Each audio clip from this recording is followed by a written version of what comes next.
通勤通学中の皆様おはようございます。福田の世界時事ニュースの時間です。さあ本日はですね、昨日に引き続きましてワールドカップ関連の話題になります。皆様覚えてらっしゃるでしょうか。先日こちらのチャンネルでもお伝えしました韓国人のとあるインフルエンサーがメキシコ人の、ある業界団体のリーダーから釣り目ジェスチャーをされたということで大きな話題になっていましたよね。すると今回ですね、このメキシコ人ではなくってこの時に被害者であったこの韓国人のインフルエンサーがその行為から大炎上してしまっているというんですね。これによりこの釣り目騒動の時に彼女を擁護していた人たちが落胆、あの時同情して損をしたと言われてしまっているようなんです。本日は一体何が起きているのか詳しく見ていきたいと思います。この番組は海外のホットな時事ニュースをお届けします。通勤通学のお供にちょうどいいチャンネルとなっていますので、ぜひチャンネル登録お願いします。さあそれでは本題です。こちらね、見えておりますが、以前こちらの動画でお伝えいたしましたこのね、韓国人のとあるインフルエンサーがメキシコのある業界団体のリーダーから釣り目ジェスチャーをされたということで、その後ね、この男性はその座を解任されることになるんですが、大きな騒動になりましたよね。すると今回ですよ、もうほんとね、事実は小説より奇なりと言いますが、こんなことって起きるもんなんですね。この時に被害者であったこの韓国人のインフルエンサーが今度は加害者になり大炎上してしまっているというんです。じゃあちょっとね、前回は何が起きたのかざっとおさらいしますね。詳しくはね、こちらの動画にありますので、ぜひご覧になってください。ワールドカップで韓国人インフルエンサーに差別的なジェスチャーをしたメキシコ人ファンが職を失う。ワールドカップの韓国対チェコ戦で侮辱的なジェスチャーをしたメキシコ人男性が人種差別だとして非難を浴び職を失った韓国人 YouTuber が金曜日に行われた試合中に動画を撮影していたところ、後ろの席に座っていた男性が後にウリセス・フェルナンド・ベルナル・ミラモンテスと特定され、カメラをまっすぐ見つめながら両目尻を引っ張る仕草をした。このジェスチャーはアジア系の人々に対する人種差別的かつ侮辱的な行為として広く認識されているということでね、こちらにねありますが、こちらにね見えているのが韓国人のインフルエンサー、この方ね、イノキャットとこういった表記になっておりまして、これね、日本語の記事だとイノニャンとこういう風に言われているようですね。実際そういう風にね発音するのかどうかわかりませんが、こちら表記ね、イノキャットとこのような人物なんですが、この彼女のすぐ後ろにいます。これね、メキシコ人のこの試合を観戦しているファンがいるわけですよ。で、後ろで彼女に対し釣り目ジェスチャーをしたということで、その後ですね、この人物、メキシコハリスコ州の土木工学会の会長だったということが判明し、この会長職を解任されるんですね。で、ここでね、もう真っ先に FIFA が動いて調査に入るって言えばね、かっこよかったんですが、一通り落ち着いた後にね、ひょっこり出てきまして、こちらになりますが、彼女をメキシコ対韓国戦に招待しました。で、この時にね、それを伝えるポストというのが、ここにまだ残されているんですが、これがですね、今回、この時に招待されていた、この韓国人のインフルエンサー自身に、ぶっ刺さることになりますので、なんて書いてあるのか見ていきましょうね。FIFA はあらゆる形態の人種差別、ヘイト、差別を強く非難します。こうした行為はサッカーにも FIFA ワールドカップにも社会のどこにも居場所はありません。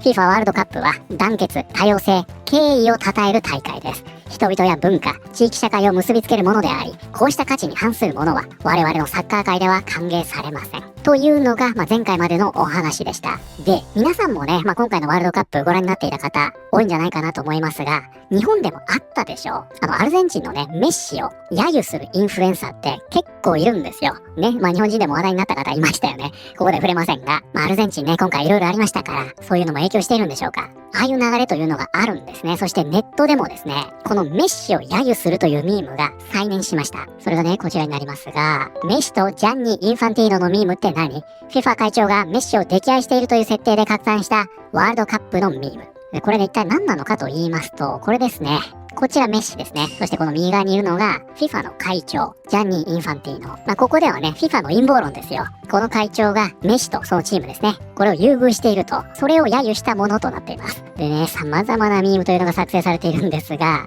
これとかね、ほんとこういうのがね、ネットを席巻してるわけですよ。で、これ自体はね、以前からあるものなんですが、最近はね、AI によって誰でもこういうのが簡単に作れるようになったでしょ。そしてここに来てね、またそれが流行ってますと。で、こちらのね、メッシに関しましては、この他もね、様々な形で揶揄されると、こういうことが続いているんですが、今回のワールドカップですごく話題になったのが、こちらだったんですね。エジプト人 TikToker がメッシのユニフォームをモップ代わりに使い、SNS で怒りを買う。エジプト人 TikToker のナターシャ・チャーランが、メッシのユニフォームを掃除道具として使う動画を投稿し、SNS で怒りを呼んだ。この行為は多くのユーザーからアルゼンチン代表の首相への敬意を欠くものだと受け止められた。ということでね、ここでは何が起きたかと言いますと、今回のね、ワールドカップ決勝トーナメント1回戦で、エジプトがアルゼンチンに敗北しました。その腹いせですね、つまりは。このエジプト人の TikToker が、メッシのユニフォームを雑巾代わり、玄関マット代わりにする。こういった動画というのを投稿したんですね。で、これがミームとなり、インスタや TikTok で流行っていくわけですよ。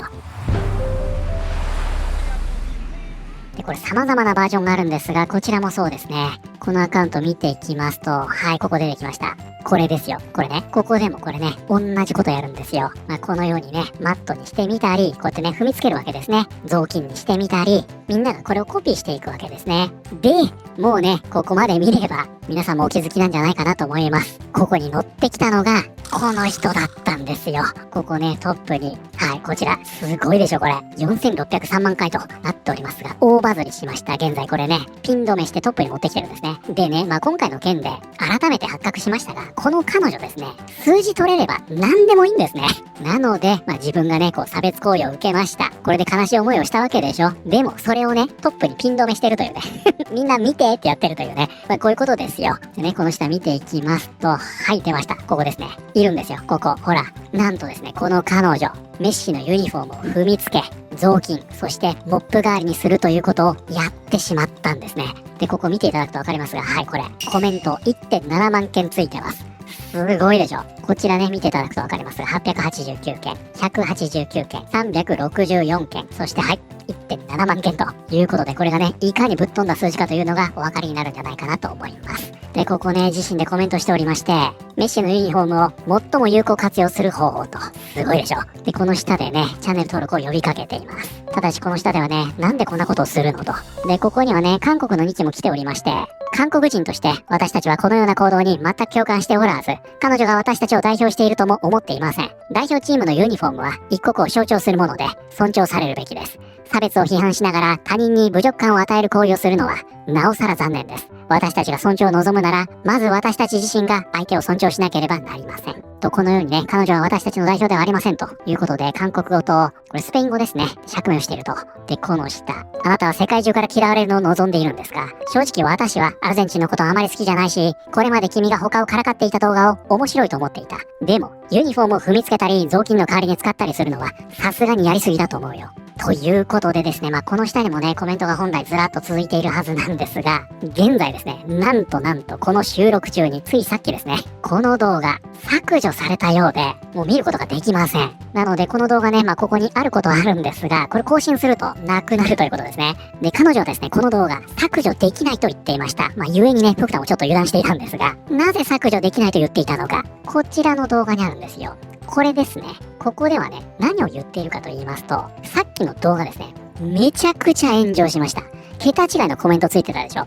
大炎上したんですね。それでね、ここに謝罪してるんですよ。傷ついたと感じた全ての人々に謝罪しますと。で、この下で言っています。誰かがその保存した動画を使ってディープフェイクを作り、私が動画を削除したら違法サイトに公開すると脅しています。そのため、まだ動画を削除することができないんです。本当に怖い。誰か助けてくれない。このように投稿してるんですね。つまり、自分はね、あの動画によって脅迫されているので、動画を消せないと言っていたんですね。なのでこれね、つい先ほどまで存在していたんですが、この問題解決したということでしょうか。これがね、ほんの数分前に消されたと、こういったことになっています。で、こちらにもありますが、彼女をね、擁護する声もあるにはあります。心配しないで、ラテンアメリカの他の国のみんなは笑っているよ。この下もそうですね。元気を出して、私たちはあなたのことが本当に大好きだよ。メキシコから応援している。ここはいつでもあなたの居場所だから歓迎するよ。あの一件がありまして、この彼女ね、メキシコ、そしてメキシコ人とかなり親密になっているということなんですね。第二の家族みたいなこともね、言っておりましたが、しかし当然ね、やっぱりここでも非難合々ですよ。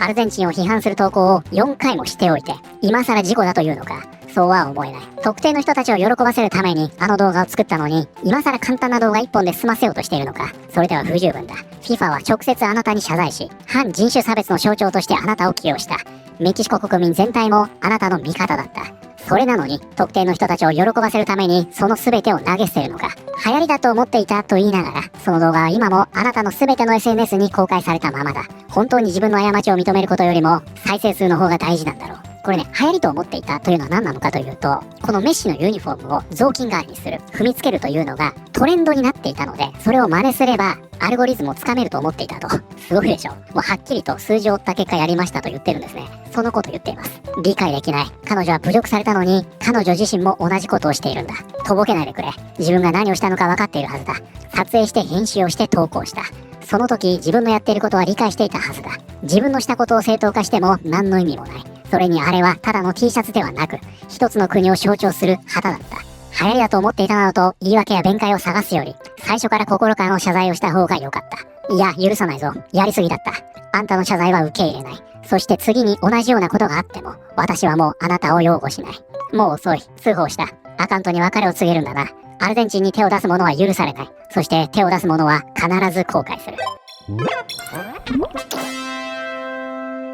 こちら韓国のメディアもこれね、伝えています。これね、中央日報が引用いたしまして、で、その引用された記事が日本語訳されて Yahoo ニュースになってましたね。この元の記事になります。メッシのユニフォームを雑巾代わりに、人種差別被害を訴えた彼女の矛盾したコンテンツにサッカーファンが怒り。動画公開直後から国内外のファンの世論は大きく揺れ動いている。今大会でアルゼンチンは判定優遇疑惑をはじめ、決勝戦で起きた反則や試合終了後の暴行行為などによりサッカーファンから批判を受けてきた。そのためブラジルなどライバル国のファンや一部ネットユーザーはユン氏の行動を歓迎し、痛快だと反応した。この人本名がね、ユン・スジンというんですね。しかし大多数のサッカーファンやネットユーザーからはスポーツマンシップを欠いた軽率な行為だとして非難が相次いでいる。ネット上では、なぜメッシのユニフォームを雑巾扱いするのか、選手に対して失礼な行為だ、アルゼンチンの人々を軽んじるな、最低限の敬意を示せといった厳しい声が上がっている。特にわずか1ヶ月前に自らが差別の被害者となったにもかかわらず、他国の選手を嘲笑する動画コンテンツを制作したことについて自己矛盾だとの指摘が広がっている。憎悪や差別による傷を誰よりもよく知る当事者が、今度は自ら他国や選手に向けたヘイト的なコンテンツを制作している点は深刻な矛盾だとの批判が続いている。刺激的で商業的なコンテンツによって再生回数を伸ばそうとした結果、自身の真摯さまで損なったとの指摘だ。ということで、これがですね、先ほどこちらで見ました FIFA の声明にね、自分自身が反してしまっているというわけです。この時にね、FIFA は人種差別の話だけではないんですね。あらゆる形態のヘイト、これも強く非難しますと宣言しているため、結果的には自分がね、その対象になってしまったと、こういった出来事になってしまったというわけなんです。で、現在ね、こちらの彼女、自分はね、ネットの流行りに乗ってしまった結果、多くの人を傷つけてしまったと。これに対しては本当申し訳ございません。そして後日、ちゃんとこれに対してはね、釈明のコンテンツを制作します。このように言ってるんですね。その一方、自分はね、これにより脅迫されています。助けてください。このように、被害者であることもアピールしているということで、この態度も含めて今回、大きなバックラッシュにさらされている。